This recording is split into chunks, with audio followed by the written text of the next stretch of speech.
मरनी जो मरे बहुर न मरना हो। यानी जब वेदी गुरु तुम्हें मरना सिखा दिया, और मरेगा कौन? ये तन और ये मन। बार बार हम क्यों पैदा हो जाते हैं, बार बार पुनर्जन्म क्यों हो जाता है? क्योंकि तन तो मर जाता है लेकिन मन नहीं मरता। और मन नहीं मरता तो दोबारा से एक नया शरीर मिल जाता है। क्यों? क्योंकि ये मन मरना ही नहीं चाहता। ये शरीर छोड़ते छोड़ते क्या आस लगा लेता है कि दोबारा शरीर मिल जाए, एक और शरीर मिल जाए, तो एक और शरीर मिल जाता है। तो अब क्या करना है? अब इस मन का खेल खत्म कर देना। साहब समझा रहे हैं, माया मरी ना मन मुआ, मरी मरी गया शरीर, आशा तृष्णा नाम हुई, कह गए संत कबीर। कहते हैं माया मरी ना मन मुआ। अब माया और मन को मारने का तरीका पता हो तब तो मरे। मन को मारने का तरीका तो पता नहीं है और तन तो मरना ही है, तो क्या होगा? एक और नया शरीर मिल जाएगा। इस कारण आशा तृष्णा नाम हुई, यानी जीने की आशा कि मैं और जीना चाहता हूं। आप वीडियो गेम देखते हैं, बच्चे खेलते हैं, एक गेम खत्म हो गई, जैसे ही गेम ओवर लिखा होता है बच्चे के मन में एक और तरफ उठती है, एक और खेलें। फिर अगली बारी आ जाती है, न्यू स्टेज, उसके बाद खेलता है, फिर गेम ओवर हो गया, एक और खेलें। देखते देखते देखते खेलते खेलते पूरी रात बीत जाती है, सुबह हो जाती है, मम्मी उठती है कि पूरी रात गेम ही खेलता रहा। क्यों? आशा की वजह से। तो कह रहे आशा तृष्णा नाम हुई, कह गए संत कबीर। ये आशा क्या है? जीने की आशा। इसको कैसे खत्म करेंगे? एक ही तरीका है,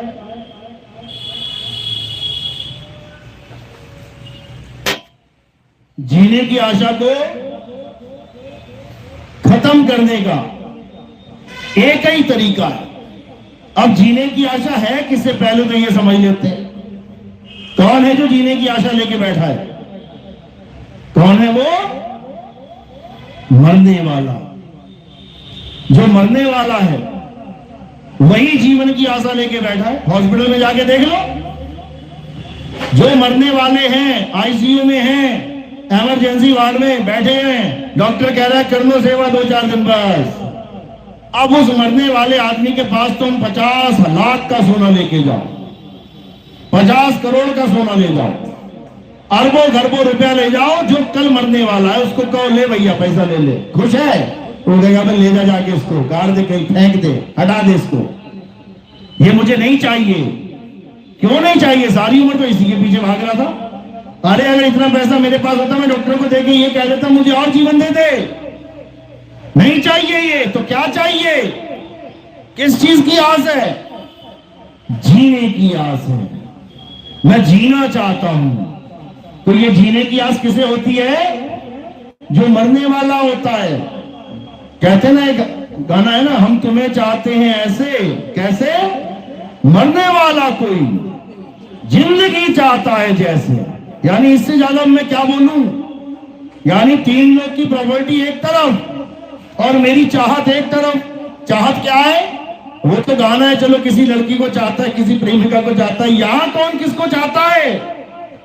यहां जीव जीना चाहता है, जीना।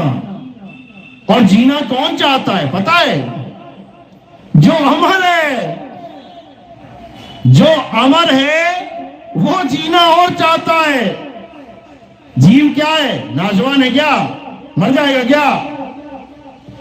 क्या लिखा संतों ने? ईश्वर अंश जीव अविनाशी। जब जीव अविनाशी है तो ये और कितना जीना चाहता है, कितना जिए। अरे इसके जीवन में मौत नाम की कोई चीज ही नहीं है। लेकिन इन अधूरे गुरुओं ने, इन काल के दूतों ने सब पर एक जाल बिछा दिया है। कौन सा? जन्म मृत्यु का जाल। कि तुम इस तारीख को पैदा हुए हो और इस तारीख को तुम्हारी मृत्यु हो जाएगी। ये सबसे बड़ा जाल है, सबसे बड़ा जाल। इसी जाल की वजह से सारे नक्षत्र बनाए जाते हैं, जन्म पत्रियां बनाई जाती हैं, सारे गुण मिलाए जाते हैं, सारा ताम झाम इसी माया जाल से चल रहा है। पंडित जी तुम्हारी जन्म पत्री बनाते तो क्या लिखते सबसे पहले? जन्म का समय, जन्म का स्थान, जन्म का वार। अच्छा जी, यानी पंडित जी ने पहले ही बता दिया कि तेरा जन्म हुआ है बेटा। अब अगर तुमने ये मान लिया पंडित जी की बात कि मेरा जन्म हुआ है, तो पक्का मरेगा एक दिन, पक्का मरेगा। तो पंडित जी कितना ही कहते रहे कि तेरा जन्मदिन ये है, मान मत लेना बेटा।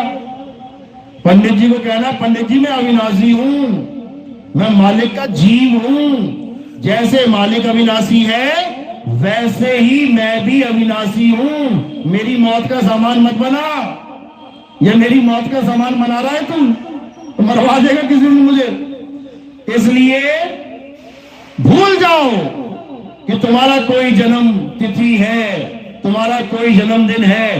तुम अजन्मे हो भाई, तुम अजन्मे हो, तुम आत्म तत्व हो, तुम शरीर नहीं हो। शरीर तो थोड़े दिनों के लिए तुमने धारण कर लिया है। किसी ने 10 साल के लिए, किसी ने 20 साल के लिए, किसी ने 30 साल के लिए। कोई गर्भ में ही शरीर को छोड़ के चला जाता है, बच्चा मरा हुआ पैदा हो रहा है, समझो। तो तुम अविनाशी हो, अजन्मे हो, नित्य हो। गीता में यही समझा रहे हैं कृष्ण जी, हे अर्जुन तू और मैं ये नाशवान शरीर नहीं है। ना तू ये शरीर है, ना मैं ये शरीर हूं। हम तुम अविनाशी आत्मा हैं। आत्मा का ना तो कभी जन्म होता है, ना ही कभी मृत्यु होती है। आत्मा को ना तो अस्त्र काट सकता है, ना अग्नि जला सकती है, ना वायु सुखा सकती है, ना जल भिगो सकता है। इस आत्मा का कोई कुछ नहीं बिगाड़ सकता। ये सबसे बड़ा गुण है आत्मा का। और हम तुम क्या हैं? हम आत्मा ही हैं। बस अपने आप को भूल गए, इसलिए अपने आप को क्या मान बैठे हैं? ये शरीर मान बैठे हैं, ये काया माया मान बैठे हैं। अब क्या करना है? अब अपने असली स्वरूप, आत्म स्वरूप को जानना है। और इस शरीर की मृत्यु से पहले पहले इस आत्म ज्ञान को पहचान लेना है, क्योंकि ये ज्ञान इस शरीर के रहते रहते ही प्राप्त हो सकता है। इसलिए इस शरीर का पूरा उपयोग करना है। जैसे कोई नदी अगर हम नाव में बैठ के पार करें, तो जब तक नाव है तब तक ही पार कर पाओगे, बीच में नाव टूट गई तो दिक्कत हो जाएगी। इस प्रकार इस नाव में बैठ के हमने इस भवसागर को पार करना है।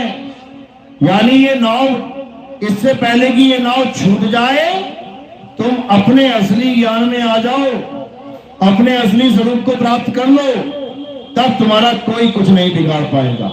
तो अब क्या करना है? जितना भी जंतर मंतर तंत्र जो भी तुम्हें पढ़ाया जा रहा है आज तक, कोई कह रहा है नमाजें पढ़ लो 5 टाइम, कोई कह रहा है अरदासें कर लो, कोई कह रहा है चर्च में आ जाओ, प्रेयर कर लो, भगवान तुम्हारी मुरादें पूरी कर देगा। बताओ, मतलब अंग्रेजी में प्रेयर करूंगा तभी मुरादें पूरी करेगा, उसको मैं बोल बोल के कहूंगा तभी मुरादें पूरी करेगा। तो फिर ये कुत्ते बिल्ली हाथी घोड़ों की मुरादें कैसे पूरी हो रही हैं भाई? ना कोई मंदिर में जा रहा है, ना कोई मस्जिद में जा रहा है, ना कोई चर्च, ना कोई गुरुद्वारे जा रहा है। सबको खाना पीना मिल रहा है, सबको दाने मिल रहे हैं, सबके बच्चे पैदा हो रहे हैं, सब खुश भी हैं। देखो कितना एंजॉय करते हैं। 4 कुत्ते हों, देखो कैसे खेलते हैं एक दूसरे के साथ, लड़ते भी हैं, कोई बात नहीं, क्योंकि जीव का नेचर है, ये गुण है उसका। लेकिन एक इंसान ही ऐसा अपंग पैदा हो गया है सृष्टि में कि इसको लगता है कि जब तक भगवान से कुछ मांगना लो बोल बोल के, तब तक मिलेगा नहीं कुछ भी। तो इसीलिए बोला गया है, अजगर करे ना चाकरी और पंछी करे ना काम, दास मलूका कह गए सबके दाता राम। सबके दाता राम। और यहां पर कुछ लोगों ने राम पे अधिकार बना लिया कि हमारे धर्म में राम जी हैं। बताओ, तो बाकी धर्म वाले क्या हैं? अगर राम जी भगवान है तो फिर मुसलमानों का भगवान कौन है? राम जी नहीं है क्या? तो ईसाइयों का भगवान कौन है? राम जी नहीं है क्या? तुमने केवल एक ही धर्म के साथ राम जी को जोड़ दिया, यही अज्ञानता है। अरे वो राम जीवों का भी राम है, वो नाली के कीड़े का भी राम है, वो हाथी का भी राम है, वो सांप अजगर बिच्छू का भी राम है, वो सबका मालिक है, सबका मालिक। लेकिन ये बात कोई समझने को तैयार नहीं है, और धर्म के नाम पे धंधे करवा लो, जितने मर्जी करवा लो। राम खुद बेचारे जंगल में भटकते रहे, और तुम राम के मंदिर अरबों खरबों रुपए का बनाते चले जाओ, उससे क्या फर्क पड़ेगा? कोई फर्क नहीं पड़ने वाला। तुम्हारा दादा परदादा गरीबी में मर गया, और उसके नाम पे अरबों खरबों के बड़े बड़े मंदिर, सोने की मूर्तियां लगवा दी तुम्हारे दादा के नाम पे, तो क्या हुआ? दादा तो सूखी रोटी खा के मरा है। अरे वो जिंदा था तो भले कुछ दे देते उसको, उसके मरने के बाद सोने की मूर्ति में हाथ चढ़ा रहे हो, दादा को क्या मिल रहा है? कुछ भी नहीं। राम जी को क्या मिल रहा है राम मंदिर बनाने से? कुछ भी नहीं। अगर राम मंदिर बनाने से कुछ मिल रहा होता, सबसे पहले हनुमान जी खड़े होते, राम जी का ध्वज लेके आए क्या हनुमान जी? क्या राम मंदिर पे भी हनुमान जी नहीं आए? क्यों नहीं आए? उससे भी इंपॉर्टेंट काम था क्या है? हमें कहते हैं अरे तुम आए नहीं यार, इतना तुम्हें इनविटेशन दिया गया था। अरे बहुत जरूरी काम था, वही नहीं आ पाया। तो हनुमान जी को राम मंदिर से ज्यादा बड़ा कौन सा जरूरी काम था? क्यों नहीं आए? और कहते भी हनुमान जी अमर है, यानी यही हमारे बीच में ही है कहीं पे, क्यों नहीं आ रहे हैं? क्योंकि यूजलेस काम था ये। अगर कोई बड़ा इंपॉर्टेंट काम होता तो पक्का आते, पक्का आते, लेकिन नहीं आए। इसलिए क्योंकि उनको पता है इसमें राम रहते ही नहीं है। राम कहां रहते हैं? हनुमान जी ने पूरे समाज के आगे, पूरे दरबार के आगे अपनी छाती चीर के दिखाई दी। भूल गए क्या? वहां रहते हैं राम हनुमान जी के, वो अयोध्या में नहीं रहते कि तुमने 4 ईंटें लगा के राम जी का मंदिर बना दिया। हनुमान जी के राम उनकी छाती में रहते हैं। अब इसका मतलब ये नहीं कि तुम्हारी भी छाती में रहते हैं, वो एक सांकेतिक ज्ञान है। यानी हमारा राम हमारे भीतर रहता है। भीतर कैसे? जैसे एक राई का दाना है, जैसे एक सरसों का दाना है। तो सरसों का दाना तुम्हारे सामने पड़ा है, तो सरसों का तेल कहां है? उसी दाने में, उसी दाने में वो तेल है। उस तेल के लिए कोई मंदिर नहीं बनाना है कि मंदिर में तेल मिलेगा। तो कबीर साहब समझा रहे हैं, ज्यों तिल माही तेल है, ज्यों चकमक में आग, तेरा साईं तुझ में है, जाग सके तो जाग। कहते हैं जाग सके तो जाग, यानी अगर जागना चाहता है तो जाग जा, नहीं तो सोते सोते जन्म बीत जाएगा, 1,84 में भटक जाएगा। दोबारा कोई बताने वाला नहीं मिलेगा, सत्संग सुनाने वाला नहीं मिलेगा। हिरण बन गए तो शेर दौड़ाने वाला मिलेगा, लेकिन कोई बचाने वाला नहीं मिलेगा। इसलिए ये जो इंसान जन्म तुम्हें मिला है, इसकी कदर कर लो। ये जो इंसान जन्म तुम्हें मिला है, इसको लेके लगा लो, इसको सफल कर लो। चाहे कोई हिंदू है, चाहे कोई मुस्लिम, चाहे कोई सिख है, चाहे कोई ईसाई, चाहे कोई बौद्धिस्ट है, चाहे कोई जैनी, चाहे कोई भगवान को मानने वाला है, चाहे कोई नहीं मानने वाला है, इससे कोई फर्क नहीं पड़ता। फर्क किससे पड़ता है? कि सत्य को जानता है कि नहीं, इससे फर्क पड़ता है। तो हमने क्या करना है? हमने ये जानना है कि आखिर सत्य क्या है और असत्य क्या है। क्योंकि सत्य वो है जो हर धर्म में प्रधान है। जैसे हम कहते हैं सत्य क्या है? ईश्वर सत्य है, यानी ईश्वर कौन है? सत्य ही है। लेकिन हम जानते ही नहीं सत्य क्या है, तो हमने ईश्वर किसको मान लिया? शरीरों को। राम जी ईश्वर हैं, हनुमान जी ईश्वर हैं, शंकर जी ईश्वर हैं, दुर्गा जी ईश्वर है, ये ईश्वर है, वो ईश्वर है। दुनिया भर के मंदिर बन गए। क्योंकि हम सत्य को ना जान पाए, इसलिए असत्य यानी कि शरीर को पकड़ के मंदिर बनाने शुरू कर दिए। अब मुसलमानों में क्या है? मुसलमानों कहते हैं अल्लाह अल हक, यानी अल्लाह कौन है? अल्लाह ही सत्य है। अब सत्य है क्या? किसी मुसलमान से पूछ लो, कुछ नहीं पता। क्या कहेगा? 5 टाइम की नमाजें पढ़ लो, मिल जाएगा परमात्मा, मिल जाएगा अल्लाह। अरे नमाजें हैं क्या भाई? नमाजें अक्षर है, अरबी के कुछ अक्षर तुम्हें रटवा दिए गए, तुम रोज 5 टाइम वही अक्षर अक्षर अक्षर रट रहे हो, लेकिन सत्य क्या है उसका तुम्हें एक भी ABCD नहीं पता। तो कैसे बात बनेगी? बिल्कुल नहीं बनेगी। तो सत्य जो जान लेगा वो नमाज नहीं पढ़ेगा, वो क्या करेगा? वो अल्लाह का जिक्र करेगा, जिक्र। क्योंकि 2 फर्ज बताए गए हैं। एक फर्ज है नमाज, वो किसके लिए है? वो छोटे बच्चों के लिए है। जो सत्य को नहीं जान पा रहा है वो नमाज पढ़े, यानी लाइन पे लगा रहे। एक ना एक दिन कामिल मुर्शिद जीवन में आएगा और उस नमाजी को सच्चा मुसलमान बना देगा, पक्का मुसलमान बना देगा, अल्लाह का जिक्र करने वाला मुसलमान बना देगा। दोनों में फर्क क्या है? नमाज पढ़ने वाला केवल 5 टाइम नमाज पढ़ता है, और अल्लाह का जिक्र करने वाला 24 घंटे अल्लाह का जिक्र करता है। जिक्र का मतलब समझ लो क्या होता है? जिक्र का मतलब होता है याद करना, याद। जब लगन लग जाती है ना किसी की, दुनियावी इश्क मान लो, दुनियावी इश्क में किसी लड़की को लड़के से प्यार हो गया, किसी लड़के को लड़की से प्यार होगा, तो 5 टाइम नहीं याद करेगा, कितना नहीं याद करेगा? तो 24 घंटे कहानी चलती है भाई। इसी प्रकार जो असली आशिक है अल्लाह का, वो इन 5 टाइम के चक्कर में नहीं पड़ता। पता लगा हवाई जहाज उड़ा रहा है, नमाज का टाइम हो गया, अब क्या करेगा वो? तो जिक्र करना है। जिक्र को ही हमारी भाषा में सिमरन कहते हैं, जाप नहीं, जपना नहीं है नाम। सिमरन यानी याद करना है, नाम को याद करो। नाम ही अल्लाह है, नाम ही वाहिगुरु है, नाम ही गॉड है, लेकिन हम नाम को जानते नहीं, इसलिए हम अक्षरों वाले नाम को पकड़ लेते हैं जो इंसानों ने बनाए हैं। हिंदी के अक्षर, पंजाबी के अक्षर, उर्दू के अक्षर, इतने दुनिया पे अक्षर ही अक्षर, अक्षर ही अक्षर है, पकड़ लो जाके, कुछ नहीं होने वाला। तो अल्लाह अल हक, अल्लाह ही सत्य है, और जो अल्लाह को पाएगा उसके मुंह से क्या निकलेगा? अनल हक, यानी मैं ही सत्य हूं। क्यों? क्योंकि उसने जान लिया कि मैं आत्मा हूं, और आत्मा क्या है?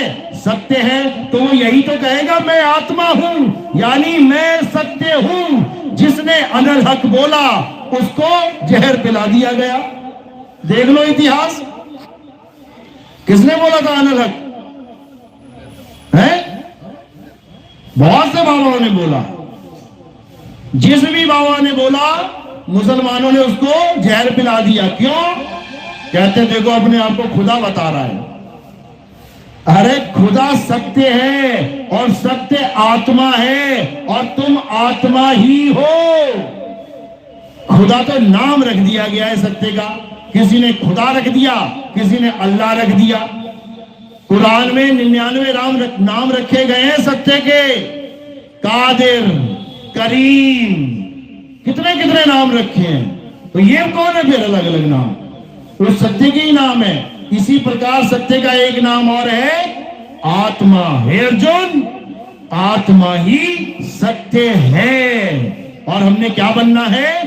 आत्मज्ञानी। यानी हमें वो ज्ञान चाहिए जिससे मुझे मेरी असलियत पता लग जाए। मैं ये हड्डी मांस खाल बाल ही ना बना रहा हूं सारी उम्र, क्योंकि अगर मैं हड्डी मांस खाल बाल बना रहा तो पक्का मरूंगा। और अगर मुझे ऐसा गुरु मिल गया जो मुझे आत्मा का भेद समझा के आत्मा ही बना दे, आत्मा ही हो जाऊं मैं, अब कब मरूंगा? कितने कितने साल में मर जाती है आत्मा? मौत की भी मौत हो जाएगी, या आत्मा ना मरने में आएगी? तो इसलिए हमने आत्मा हो जाना है, यानी हमने अमर हो जाना है। और कबीर साहब का जो पंथ है वो अमर करने का पंथ है, वो ये नाम जपाऊ पंथ नहीं है कि ये नाम जप ले, वो नाम जप ले, ये सिमरन कर ले, वो सिमरन कर ले, ये काम नहीं है। कबीर साहब का पंथ है तुम्हें आत्मा बनाने का, तुम्हें अमर बनाने का। तो साहिब क्या समझा रहे हैं? साहिब कहते हैं अमर करूं सतलोक पठाऊं, ताते बंदी छोड़ कहाऊं। यानी मेरा एक ही काम है, तुम्हें अमर कर देना, अमर कर दूंगा तुम्हें, और इस काल के जाल से बचा लूंगा। ये जो तुम्हारे माँ बाप को मार रहा है, ये जो तुम्हारे दादा परदादा को मार चुका है, ये जो तुम्हें मारेगा, जो तुम्हारे बच्चों को भी मारेगा, तुम्हारे पोता पोती को भी मारेगा, ये काल बहुत निर्दयी है, ये किसी की नहीं सुनता। तो भोले शंकर की पत्नी मार दी इसने, 6 महीने लेके घूमना पड़ा भोले शंकर को। महामृत्युंजय मंत्र उनके पास है, क्यों नहीं जिंदा कर दिया? क्योंकि जब काल मारता है तो फिर कोई बचा नहीं सकता, समझ लो। तो इसी काल से बचाने के लिए बंदी छोड़ यहां आते हैं और हमें क्या समझाते हैं? बचना चाहो काल जाल से तो चीनो शब्द हमारा, और कहें कबीर अमर कर राखूं जो निज होए हमारा। कहते हैं अमर करके रखूंगा, दोबारा मौत छू नहीं सकती, लेकिन उसके लिए तुम्हें देश बदलना पड़ेगा। कौन सा देश बदलना पड़ेगा? भारत से पाकिस्तान भेजेगी क्या? देश बदलना पड़ेगा, यानी ये भेष बदलना पड़ेगा। ये भेष ही मर रहा है और इसी देश में मर रहा है, तो देश और भेष इन दोनों को यहीं छोड़ देना, तब बात बन जाएगी। साहिब समझा रहे हैं, रहना नहीं देश बेगाना है, ये धरती कागज की पुड़िया, बूंद पड़े घुल जाना है, ये संसार झाड़े और झाखड़ उलझ पुलझ मर जाना है। कहे कबीर सुनो भाई साधो, सतगुरु नाम ठिकाना है, रहना नहीं देश बेगाना है। यानी अब इस 3 लोग को, बेगाने लोग को छोड़ने की तैयारी कर लो। और कहां जाके समाना है? सतगुरु नाम में समाना है। नाम ही परमात्मा है, परमात्मा में ही हमारा मिलन होना है, तब जाके हम इस बंधन से छूट पाएंगे। तो साहिब यही समझा रहे हैं कि जाप के चक्कर में मत पड़ जाना। ये जो कहते हैं 5 करोड़ बार नाम जप लो, 8 करोड़ बार नाम जप लो, 9-10 करोड़ बार नाम जप लो, 21,000 साल नाम जपता रहा कौन? पराशर ऋषि। तुम्हारी कितनी उम्र है? तुम 100 ना पूरा कर पाओगे, 80 में तुम्हारी टांग लड़ जाएगी कमर में। 21,000 साल नाम जाप करता रहा कौन? पराशर ऋषि। क्या हाल हुआ उसका? मल्ला की बेटी के साथ भोग विलास करके अपनी 21,000 साल की कमाई गंवा दी। और ये लोग कहते हैं कि तुम्हें आत्मज्ञान हो जाएगा, तुम काम क्रोध लोभ मोह से परे हो जाओगे। बताओ 100 साल में, और वो 21,000 साल नाम जपता रहा, उसका ना हो पाया। इसलिए कबीर साहब ने कहा कि ये मन बहुत शैतान है, ये बड़े बड़े जपी तपियों की हालत खराब कर देता है। देवताओं को, राजा को, देवताओं का राजा स्वर्ग में बैठा है, अप्सराएं नाच रही हैं, लेकिन उसके अंदर जो मन बैठा है गौतम ऋषि की झोपड़ी में ले जाता है उसको। अप्सराओं को छोड़ के ऋषि की पत्नी को भोगने आ रहा है कौन? देवताओं का राजा। ऐसे नहीं मिल जाता ये राज, हजारों हजारों साल नाम जाप करना पड़ता है, तब जाके इंद्र की पदवी मिलती है। और जब नीचे कोई नाम जाप कर रहा होता है तो इंद्र का सिंहासन डोलने लग जाता है। क्यों? क्योंकि बेटा अब तेरी गद्दी पे कोई और आने वाला है। जब इलेक्शन होते हैं ना, तो सीएम पीएम की हालत खराब हुई पड़ती है क्यों? पता नहीं कौन आगे बैठ जाएगा अगला। फिर साम दाम दंड भेद सब चालू हो जाता है इलेक्शन टाइम में। क्यों? गद्दी का लालच।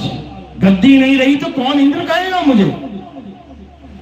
ये सब इसी नाम जाप का बवाल है, खिचड़ी है ये। अब क्या करना है? इस नाम जाप को त्याग दो, छोड़ दो इन नामों को। हिंदू राम राम, अल्लाह अल्लाह छोड़ दे, वाहिगुरु वाहिगुरु छोड़ दे, सारे धर्म के जितने लोग हैं सब छोड़ दो। अब क्या करना है?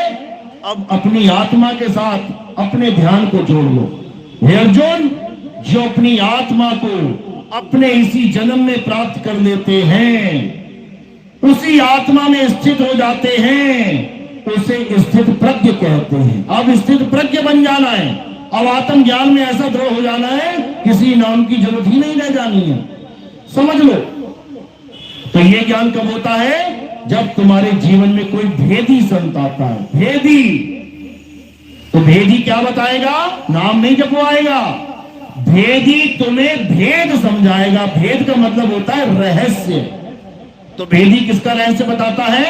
सोई गुरु पूरा कहावे, जो दो अक्षर का भेद बतावे। कौन कौन से दो अक्षर? एक ये मुंह से बोले जाने वाले अक्षर, हिंदी के अक्षर, अरबी के अक्षर, पंजाबी के अक्षर, गुजराती के अक्षर, बंगाली, चाइनीज, मोंगली, जितने अक्षर सुन पाओ सारे अक्षर। और दूसरा अक्षर क्या है? दूसरा है आदि अक्षर। आदि अक्षर यानी आत्मदेव। आदि यानी आद सच, जुगाद सच, है भी सच, नानक होसी भी सच। उस सत्य को बताता है जो सदा सदा से था, सदा है, सदा रहेगा। उस सत्य से जोड़ता है गुरु। तो दो भेद कौन से हैं? एक ये 52 अक्षर जो जीव से बोले जाते हैं, साहिब समझा रहे हैं। 52 अक्षर जीव आधारा, आदि अक्षर जीव्या से न्यारा, वाही को सत सिमरण कहिए, सिमर सिमर नर उतरो पारा। कहते 52 अक्षर जीव आधारा। अभी तुम्हारी जीव है तो हिंदू राम राम जप रहा है, राम राम राम, राधे राधे राधे, ओम नमः शिवाय। मुसलमान के जीव है तो जपेगा अल्लाह अल्लाह वाहिगुरु। जो भी सिख के जीव है तो वाहिगुरु वाहिगुरु, ईसाई के जीव है तो हालेलुया। और सबकी जीव खत्म हो जाए, कट जाए, लकवा मार जाए, अब बताओ क्या जपोगे? यानी बिना जीव के तुम किसी का नाम नहीं ले सकते। जीव है तो भगवान का नाम है, जीव नहीं तो कोई नाम वाम नहीं। इसको समझ लो। तो कह रहे हैं 52 अक्षर जीव आधारा, आदि अक्षर जीव्या से न्यारा। न्यारा है वो जीव से, लेकिन उसको समझने के लिए बहुत बहुत विवेक चाहिए।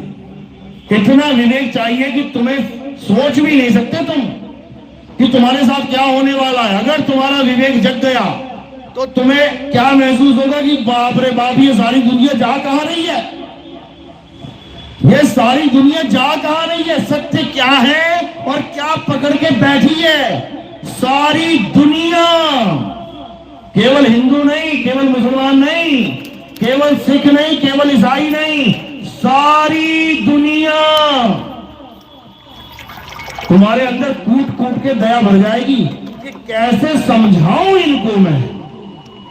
एक एक जीव को समझाने की तड़प पैदा हो जाएगी कि इसको बचाऊं, कि उसको बचाऊं, कि उसको बचाऊं। अरे सारा संसार ही डूबने को बैठा हुआ है, किसको बचाओगे? कबीर साहब कहते हैं, अरे काको समझाऊं, यहां कुएं भाग पड़ी, किस किस को समझाऊं? इतना बुरा हाल है। कासे कहूं सब जग अंधा और सबके गले में माया का फंदा। जो तुम्हें दिख रहा है कि बहुत बड़ा भगत है, बहुत बड़ा भगत है, 84 में जाने वाला है वो भगत, और तुम लगा रहे हो जोर की कैसे बचा लिया जाए इसको, और वो तुम्हें अपना दुश्मन मान रहा है। देखो उल्टा काम, जिसको तुम बचाने जा रहे हो वो तुम्हें गालियां देके भगा रहा, भाग यहां से। ऐसा भी होता है। जो डूब रहा है तुम उसको डूबने से बचाओ, वो कहता भाग तेरा कुछ फायदा होगा इसलिए हाथ दे रहा है मुझे, निकल यहां से। ऐसा होता है। तो इसलिए सत्य को जानना है तो हमारे सत्संग यूट्यूब चैनल पे आप सुन सकते हैं। आपने क्या टाइप करना है, नितिन दास के सत्संग, बस और कुछ नहीं करना है। नितिन दास के सत्संग, एक बार घुस जाना बस सत्संग में। अगर परमात्मा ने मोहर लगा रखी है तो बेटा पक्का वीजा मिल जाएगा निकलने का यहां से, फिर यहां नहीं रहने वाले तुम। और अगर मोहर नहीं लगी है तो तुम 50 साल भी सुनते रहोगे तब भी तुम्हारे समझ में नहीं आएगा, गरियाते रहोगे कि क्या बोलता रहता है ये। तो मालिक की ऐसी मौज है भाई, जिसके समझ में आ गया वो हो गया दीवाना, और जिसको समझ में नहीं आया उसको पड़ेगा 84 में जाना। बोलिए सदगुरु बंदी जोड़ कबीर साहिब की सदा ही जय हो। साहिब बंदी की सतनाम। आज का सत्संग यही समाप्त करते हैं। अब आरती का समय, आरती कैसे करते हैं समझ लो। हमारे यहाँ आरती